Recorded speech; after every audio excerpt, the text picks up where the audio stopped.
몽실 언니 권정생 7월 중순 북촌댁은 아기를 낳았다. 그러나 그때는 아주 어려운 시기였다. 전쟁이 일어난 지 20날이 되었고 이웃들은 모두 필한 짐을 싸고 있었다. 사흘 전에 청년들은 일선으로 끌려갔다.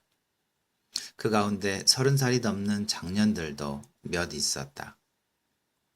몽실이네 아버지 정씨도 그들과 함께 싸움터로 불려간 것이다. 몽실아, 어떡하지? 아버지가 가시면? 북촌댁은 면장이 가져다준 입대 통지서를 들고 바들바들 떨고 있었다. 싸움터에 가면 오래 있다 와요? 몽실은 잘 알 수 없어서 그렇게 물었다. 싸움터에 가면 살아 돌아오기 어렵단다. 총으로 서로 쏘아 죽이는 곳이야. 공비들하고 총싸움 하듯이 그렇게 싸우는 곳이에요? 그것보다 몇 갑절 더 위험한 곳이야. 몽실의 가슴이 방망이질 했다. 아버지가 그런 위험한 곳에 끌려간다니 소름이 끼치도록 무서웠다. 가지 않으면 안 돼요, 어머니? 안 가도 된다면 오죽 좋겠니? 그러나 가야 된단다. 그건 아버지 마음대로 할 수 없는 일이니까.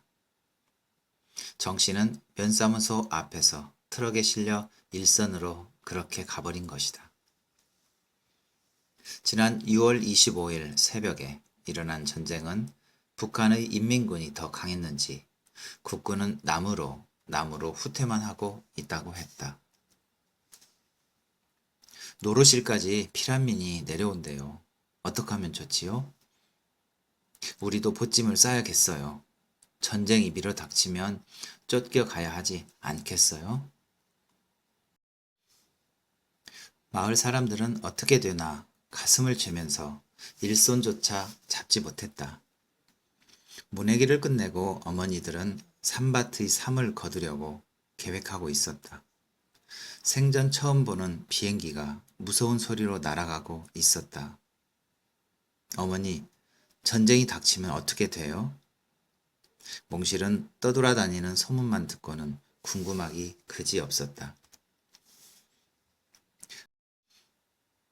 아버지가 전에 얘기하셨잖니. 일본에서 폭격으로 고생했다고 하던데. 그랬어요. 살던 집이 불타고 사람들이 폭탄에 맞아 죽었다고요. 그런 일 나는 겪어보지 않았지만 얘기만 들어도 무섭더라. 왜 그렇게 무서운 전쟁을 하는 거예요?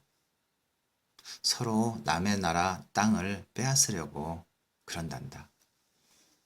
몽실은 그때까지 전쟁의 무서움, 슬픔 같은 것을 몰랐다. 정씨가 떠나고 난 다음 날부터 북촌댁은 몹시 괴로워했다. 아기를 낳는 일이 얼마나 어려운 일이라는 것도 몽실은 처음 알았다. 뎃골 밀양댁이 영덕이를 낳을 땐 그냥 쉽게 낳아버린 것으로 알고 있었다. 어느 날 자고 났더니 어머니가 아기를 낳았다고 할머니가 기뻐하던 것만 기억하고 있었기 때문이다. 북촌댁은 하루 종일 밤새도록 몸부림을 친 끝에 정말 가까스로 아기를 낳았다. 남준의 어머니가 오고 이웃집 장골 할머니가 와서 아기 낳은 뒤의 바라지를 했다. 몽실은 장골 할머니가 시키는 대로 하루 종일 들락날락 거렸다. 북촌댁은 몇 번이나 까무러쳤다. 식은땀이 온 얼굴에 세수한 것처럼 흘러내렸다. 그렇게 애써 낳은 아이가 예쁜 계집애였다. 아버진 아들 낳기를 소원하셨는데 북촌댁은 몹시 섭섭한 듯이 멀거니 천장을 바라보며 중얼거렸다. 딸이라도 괜찮아. 이렇게 무사히 낳아준 것만도 얼마나 고마운지 삼신 할매한테 감사해야지. 장골 할머니도 남준의 어머니도 한숨 돌리며 기뻐했다. 먹을 쌀이 있나? 장골 할머니가 방 안을 둘러보며 물었다.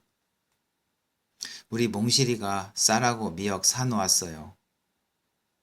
북촌댁이 말했다. 몽실이가? 남준의 어머니와 장골 할머니가 함께 몽실을 바라보았다. 아버지 계실 때 여쭈었더니 주인집 쌀을 얻어 주셨어요. 몽실은 모퉁이에 깊이 감춰두었던 쌀과 미역을 내놓았다. 에그, 기특도 하구나. 정말 기특하구나. 남준의 어머니가 쌀을 씻어 안치고 미역을 안쳐 첫 국밥을 지어왔다. 그러나 북촌댁은 그것을 먹지 못했다. 어느 사이엔지 북촌댁의 얼굴에 핏기가 가고 있었다. 백지장처럼 하얗다가 파랗게 질렸다가 숨이 끊어졌다가 다시 이어지면서 점점 정신을 잃고 있었다. 어떤 일이 일어나도 몽실은 울지 않기로 했으면서도 자꾸 눈물이 나오려고 했다. 북촌댁, 정신 차려요. 그리고 얼른 밥을 먹어야지. 아기한테 젖을 먹여야 하는데 먹지 않으면 젖이 안 나와요. 남준의 어머니가 밥그릇을 머리맡에 놓고 한사코 권했다. 그러나 북촌댁은 실눈만큼 눈을 떴다간 다시 감아버리는 것이었다. 하루가 지나고 이틀이 지났다.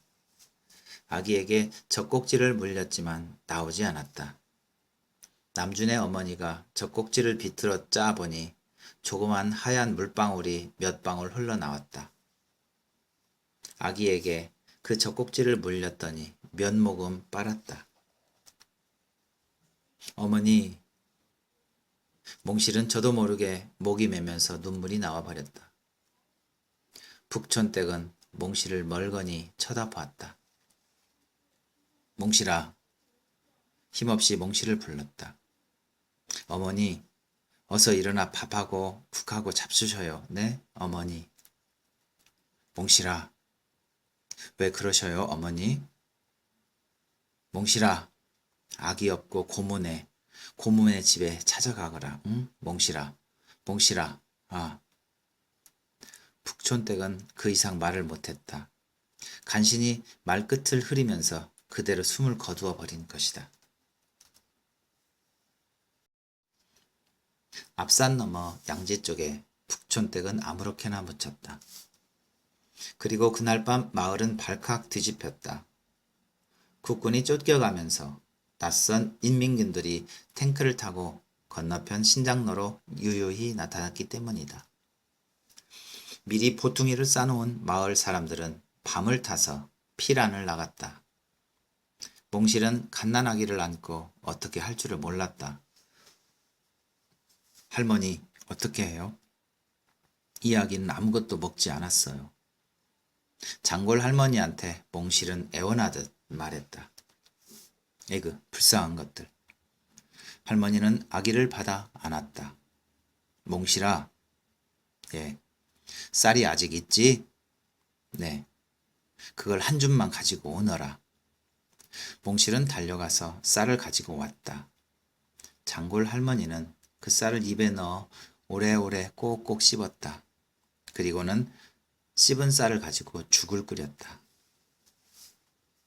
몽실아, 이걸 아기에게 조금씩 떠먹여라. 몽실은 그 암죽을 조금씩 아기 입에 떠 넣었다. 아기는 먹을 것이 입으로 들어가자 힘이 나는지 신통하게 그것을 받아 삼키는 것이었다. 난남아, 죽지 말고 살아라. 너희 애비 돌아오면 만나봐야지. 장골 할머니가 아기를 안고 기도하듯이 중얼거렸다. 할머니, 난남이가 뭐예요? 몽실이 물었다. 난리통에 났으니 난남이지 뭐니? 아기 이름이야. 너희 아버지 오시면 좋은 이름 지어줄 테니 그때까지 그렇게 부르자꾸나. 난남이. 몽실은 아기 얼굴을 가만히 들여다보았다. 그날 밤으로 피란을 나갔던 사람들 가운데에서 얼마의 사람들은 길이 막혀 되돌아오고 있었다. 그 가운데에는 을순이네와 남준애도 섞여 있었다. 몽실은 기뻤다. 온 마을이 텅텅 비었다가 이렇게 다시 찾아와서 마음을 놓게 된 것이다. 인민군들이 동네 창고로 몰려와서 머물렀다. 마을에 남아있던 남자들이 인민군 부대에 나가 부역을 했다. 장골 할머니도 남준의 아버지도 나갔다. 무거운 탄알 상자도 나르고 음식도 날랐다. 부인들은 인민군들이 먹을 음식을 준비하느라 무척 고생을 했다. 마침 보리와 감자는 거두어 들였기 때문에 보리밥은 먹을 수 있었지만 그 많은 밥을 지키기가 힘이 들었다. 인민군들은 자꾸 몰려왔다. 비행기가 날아와 쉴 새 없이 폭격을 했다. 산 너머 어디쯤엔가 밤이면 불길이 솟으면서 대포 소리가 쿵쿵 울렸다. 인민군 부상자들이 들것에 들려왔다. 빈집마다 부상 입은 군인들로 가득 찼다. 아이들은 전에 최 선생이 한글을 가르치던 동네 창고에 모여 인민교육을 받았다. 인민군 노래도 배우고 혁명 얘기도 들었다.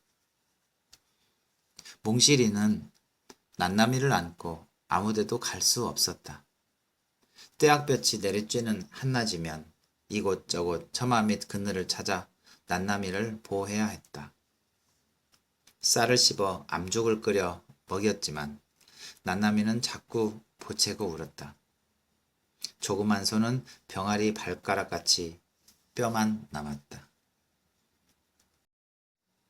장골 할머니, 아무래도 난나미는 죽으려나 봐요. 몽실은 장골 할머니에게 구원을 받아야겠다는 생각에서 난나미를 안고 갔다. 몽실아, 난나미 이리 다오. 저기 한번 가보자. 장골 할머니는 난나미를 안고 갓난아기가 있는 집을 찾아 나섰다. 감나무집 종군의 어머니한테 제일 먼저 갔다. 어머나, 가엾게도 젖을 못 먹어 이렇게 되었군요. 종군의 어머니는 난나미를 안고 가슴을 헤쳐 젖을 물렸다. 난나미는 매달리듯 젖꼭지를 물고 정신없이 빨았다. 한참 동안 젖을 빨자 종군의 어머니 얼굴에 놀라는 표정이 나타났다. 그러더니 난나미를 매정하게 떼어놓았다. 그만 먹여도 되겠죠? 우리 종구 먹을 걸 남겨야 하니까요. 종구 엄니, 조금만 더 빨려요. 조금만 더 먹여 죽으려. 장골 할머니가 간곡히 부탁했다. 그러나 종군의 어머니는 새침하게 고개를 돌렸다. 싫어요. 장골 할머니는 가만히 한숨을 쉬었다. 곁에서 보고 있던 몽실은 미안하기도 하고 섭섭하기도 했다. 난나미가 자꾸 불쌍해졌다. 몽실아, 이만해도 고맙지. 안고 가거라. 장골 할머니가 난나미를 몽실의 가슴에 안겨주었다. 그런데 난나미가 젖을 먹였기 때문인지 어느새 새근새근 잠이 들어 있었다. 몽실은 난나미를 안고 비탈길을 올라갔다. 어머니, 어머니. 죽은 북촌댁의 얼굴이 자꾸 앞을 가렸다. 사람은 왜 죽지 않으면 안 되는 걸까? 몽실은 싸움터에 간 아버지를 생각했다. 아버지는 지금쯤 어디서 어떻게 싸우고 있는 것일까? 인민군들의 세상이 되어버린 마을은 앞으로 어떻게 되는 것일까? 텟골 어머니는, 그리고 영득이는. 몽실은 난나미를 들여다보았다. 난나마, 인민군이 떠나가든 우리 둘이 고모한테 가자, 응? 어디서 대포 소리가 쿵쿵 울려왔다.